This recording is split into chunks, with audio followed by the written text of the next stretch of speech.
अस्सलामुअलैकुम स्टूडेंट्स। आज हमारा सेकेंड ईयर कंप्यूटर साइंस की लेक्चर सीरीज़ का 13th लेक्चर है और इस लेक्चर का टॉपिक है कांस्टेंट। स्टूडेंट्स, ये लेक्चर भी chapter number 9 elements of C language को ही आगे कंटिन्यू कर रहा है। पहले हम ये देख लेते हैं कि पिछले लेक्चर में हमने कौन से टॉपिक्स कवर किए थे। तो स्टूडेंट्स, लास्ट लेक्चर में हम लोगों ने वेरिएबल के बारे में पढ़ा था। हमने देखा था कि एक वेरिएबल क्या होता है, वेरिएबल को डिक्लेयर किस तरह किया जाता है, वेरिएबल डिक्लेरेशन के सिंटेक्स और उसके एग्जांपल्स भी हमने डिटेल से स्टडी की थी।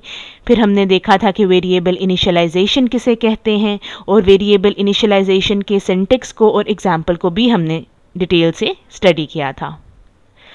इसके बाद हमने देखा था कि वेरिएबल को डिक्लेयर करने और डिफाइन करने में क्या डिफरेंस होता है। लास्ट में हमने वेरिएबल के नेम रखने के लिए जिन रूल्स को फॉलो किया जाता है उन रूल्स को डिटेल में स्टडी किया था। आज के इस लेक्चर में हम कौन से टॉपिक को कवर करने वाले हैं? तो स्टूडेंट्स, आज के इस लेक्चर में हम पढ़ेंगे कि कांस्टेंट क्या होता है, मुख्तलिफ टाइप्स कौन कौन सी हैं कांस्टेंट की। इसके अलावा एंड में हम देखेंगे कि सी प्रोग्राम में कांस्टेंट्स को कैसे डिक्लेयर किया जा सकता है। तो चलिए स्टूडेंट्स, पहले देख लेते हैं कि कांस्टेंट क्या होता है। तो कांस्टेंट और वेरिएबल ये आपके लिए फेमिलियर टर्म्स हैं, ये मैथमेटिक्स में आप लोग ऑलरेडी स्टडी कर चुके होंगे। तो यहाँ कंप्यूटर साइंस में भी उसकी डेफिनेशन जो है वो कुछ हद तक सिमिलर है। जिस तरह वेरिएबल में आप लास्ट लेक्चर में देख चुके हैं कि वेरिएबल क्या है, it is a quantity that can change. तो कांस्टेंट जो है उसके बरअक्स एक ऐसी क्वांटिटी को कहा जाता है जो चेंज नहीं हो सकती। अब इसी तरह इसकी डेफिनेशन है कि a constant is a quantity that can not be changed during program execution. एक कांस्टेंट एक ऐसी वैल्यू, एक ऐसी क्वांटिटी होती है जो प्रोग्राम की एग्जीक्यूशन के दौरान चेंज नहीं हो सकती। अब तीन मेन टाइप्स हैं कांस्टेंट्स की और वो तीन टाइप्स हैं numeric constants, character constants and string constants. तो स्टूडेंट, सबसे पहले हम देख लेते हैं न्यूमेरिक कांस्टेंट्स क्या होते हैं। जिस तरह हमें नाम से ही पता चल रहा है, numeric here is representing number. तो न्यूमेरिक कांस्टेंट्स ऐसे कांस्टेंट्स होते हैं जो नंबर्स पर मुश्तमिल होते हैं और न्यूमेरिक कांस्टेंट्स को हम फर्दर डिवाइड कर सकते हैं टू टाइप्स में। The first type is integer constants and the second type is floating point constants. अब स्टूडेंट्स, इंटीजर कांस्टेंट्स ऐसे कांस्टेंट्स को रिप्रेजेंट करते हैं जो न्यूमेरिक वैल्यूज़ होती हैं, लेकिन इन न्यूमेरिक वैल्यूज़ में किसी भी किस्म की कोई फ्रैक्शन यानी कोई डेसिमल पॉइंट नहीं होता। ये इंटीजर वैल्यूज़ हैं, दीज आर ईदर पॉजिटिव और नेगेटिव, और ये ऐसी वैल्यूज़ को रिप्रेजेंट करती हैं जिनको काउंट किया जा सकता है। आप एग्जाम्पल ले सकते हैं कि अगर हमारे पास कुछ पेंसिल्स हैं तो हम उनको काउंट कर सकते हैं। नंबर ऑफ पेंसिल्स कितनी है हमारे पास? 2 हैं, 3 हैं, 4 हैं। तो इंटीजर कांस्टेंट्स ऐसी वैल्यूज को रिप्रेजेंट करते हैं दैट कैन बी काउंटेड। इसके बाद हम थर्ड पॉइंट में देख रहे हैं कि इंटीजर कांस्टेंट्स ऐसी वैल्यूज को रिप्रेजेंट करते हैं जो पॉजिटिव भी होती हैं और नेगेटिव भी हो सकती हैं। लास्ट पॉइंट में हम देख रहे हैं कि अगर हमारे इंटीजर कांस्टेंट के साथ माइनस का साइन है तो इसका मतलब ये है कि इंटीजर कांस्टेंट इज नेगेटिव, और अगर हमारे नंबर के साथ, इंटीजर कांस्टेंट के साथ किसी भी किस्म का कोई साइन नहीं है तो जो वैल्यू है, जो नंबर है, वो पॉजिटिव कंसिडर किया जाएगा बाय डिफ़ॉल्ट। इसके बाद एग्जाम्पल्स हम देख सकते हैं इंटीजर कांस्टेंट की। तो 87 is an integer constant, 45 is an integer constant, -10 is an integer constant and -5 is also a integer constant. इसके बाद देखते हैं जी फ्लोटिंग पॉइंट्स कांस्टेंट कौन से हैं। तो फ्लोटिंग पॉइंट कांस्टेंट्स ऐसी न्यूमेरिक वैल्यूज़ होती हैं जिनमें फ्रैक्शन या डेसिमल पॉइंट होता है। ये ऐसी वैल्यूज़ को रिप्रेजेंट करते हैं जिनको मेजर किया जा सकता है, काउंट नहीं किया जा सकता।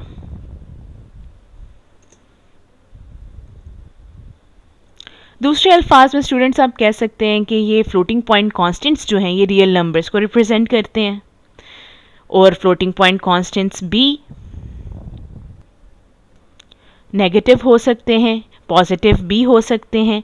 अगर तो हम किसी फ्रैक्शनल नंबर के साथ, किसी रियल वैल्यू के साथ माइनस का साइन यूज़ करते हैं, it means that it is negative, और अगर किसी वैल्यू के साथ, किसी फ्लोटिंग पॉइंट नंबर के साथ कोई भी साइन नहीं है तो इसका मतलब ये है कि वो वैल्यू जो है वो पॉजिटिव है।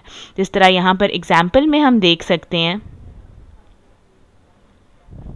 50.75 is a floating point constant, 10.22 is a floating point constant, minus 13.42 is also a negative floating point constant. अब यहाँ पर देखें 50.75 के साथ कोई साइन नहीं है, इसका मतलब ये है कि this is a positive floating point constant. 10.22 जो है it is also representing a positive floating point constant, लेकिन 13.42 के साथ माइनस का साइन है जो इस नंबर को नेगेटिव बना रहा है। इसके बाद नेक्स्ट हमारे पास आ जाता है कैरेक्टर कांस्टेंट। तो it is the next type of constant in C programs.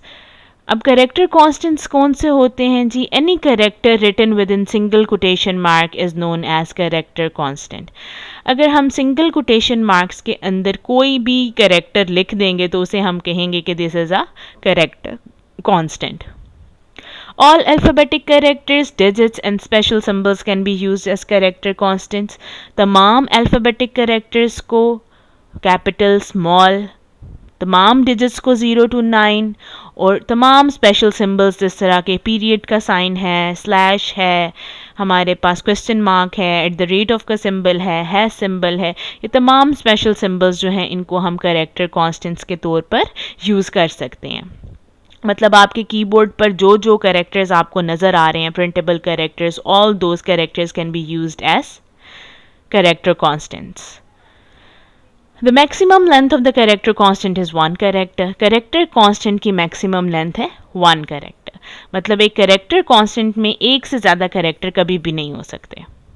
अब इसकी एग्जाम्पल हम देख सकते हैं। This is a, a character constant, capital A is enclosed in single quotation marks.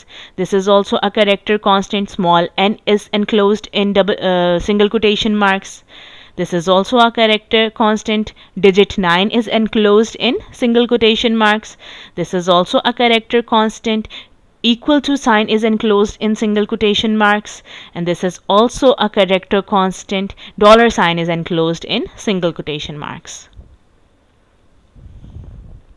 इसके बाद लास्ट जो हमारी टाइप है कांस्टेंट की, दैट इज स्ट्रिंग कांस्टेंट्स। अब स्ट्रिंग कांस्टेंट्स किन कांस्टेंट्स को कहा जाता है?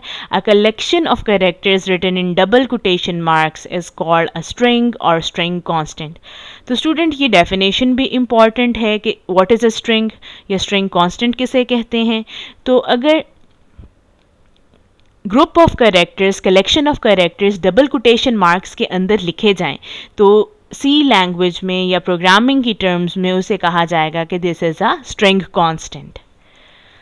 It may consist of any alphabetic character, digits and special symbols.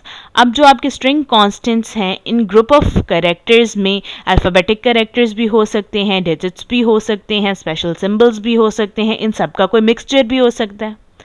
अब एग्जाम्पल देख लेते हैं स्ट्रिंग कांस्टेंट्स की। This Pakistan is written in double quotation marks, तो ये एक स्ट्रिंग कांस्टेंट है। 1, 2, 3 is written in double quotation marks. This is also a string constant. It is not an integer value here because it is enclosed in double quotation marks. जब भी हम किसी digit को double quotation marks में enclose करेंगे, that group of digits, collection of digits will be now called a string constant.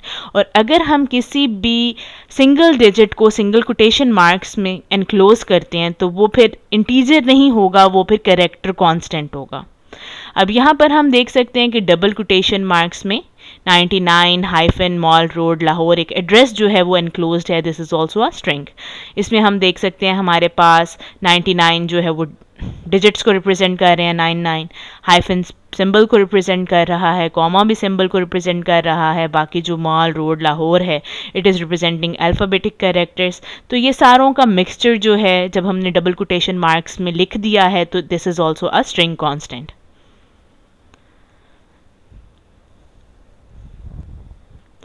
अब students ये last two examples में भी हम देख सकते हैं कि 5 एक सिंगल डिजिट है लेकिन डबल कोटेशन मार्क्स में एनक्लोज्ड है, तो ये एक स्ट्रिंग है।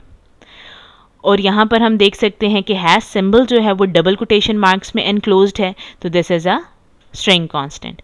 अब अगर 5 और हैश दोनों सिंगल कोटेशन मार्क्स में एनक्लोज्ड होते तो कैरेक्टर कांस्टेंट होते, यहाँ डबल कोटेशन मार्क्स में एनक्लोज्ड हैं तो स्ट्रिंग कांस्टेंट्स हैं, because a string can contain 0 और मैनी कैरेक्टर्स। इसके बाद एंड में हम देख लेते हैं, this is not topic taken from your book, आपकी बुक में ये टॉपिक इंक्लूडेड नहीं है, लेकिन मुझे ज़रूरी लगा कि आपको पता होना चाहिए कि कॉन्स्टेंट्स को सी प्रोग्राम में किस तरीके से डिक्लेयर किया जाता है। इस वजह से मैंने इस लेक्चर का इसको हिस्सा बनाया है। तो देख लेते हैं जी कॉन्स्टेंट्स को किस तरह डिक्लेयर किया जा सकता है। तो सी कॉन्स्टेंट्स जो हैं वो नॉर्मल वेरिएबल्स की तरह ही होते हैं, बस इसमें जो डिफरेंस है वो ये है कि वेरिएबल की वैल्यू चेंज होती है प्रोग्राम एग्जीक्यूशन के दौरान, लेकिन कांस्टेंट की जो वैल्यू है वो एक दफ़ा जब डिफाइन कर दी जाती है, it can not be changed, it can not be modified. Constant में भी belonging to any of the data type, constant किसी भी डाटा टाइप से बिलोंग कर सकता है। जिस तरह हम टाइप्स देख चुके हैं कांस्टेंट की, they can be numeric, they can be characters, they can be strings. Constants को लिटरल्स भी कहा जाता है। अब कांस्टेंट्स को डिक्लेयर करने का सिंटेक्स क्या है जी, आप देख सकते हैं कि अगर हम इस कांस्टेंट के कीवर्ड को हाइड कर दें यहाँ से, तो हमारे पास जो सिंटेक्स रह जाएगा data type and identifier, data type और उसके बाद नेम ऑफ कांस्टेंट। तो ये सिंटेक्स जो है वो सेम वैसा है जैसा कि वेरिएबल को डिक्लेयर करने का सिंटेक्स होता है। वेरिएबल को हम कैसे डिक्लेयर कर रहे थे, data type and variable name, this is the same thing, variable name is also an identifier. अब अगर उस सिंटेक्स से पहले हम कांस्टेंट का कीवर्ड जो है वो ऐड कर देते हैं तो हम कांस्टेंट को डिक्लेयर कर सकते हैं। ठीक है, अब होगा क्या कि कांस्टेंट को जब एक दफ़ा हम डिफ़ाइन कर देंगे, उसको कोई वैल्यू असाइन कर देंगे, तो वो प्रोग्राम एग्जीक्यूशन के दौरान फिर कभी चेंज नहीं हो पाएगी। इसके अलावा हम डिफ़ाइन प्री प्रोसेसर डायरेक्टिव को यूज़ करते हुए भी कांस्टेंट्स को डिफ़ाइन कर सकते हैं प्रोग्राम में, कांस्टेंट्स को प्रोग्राम में यूज़ कर सकते हैं।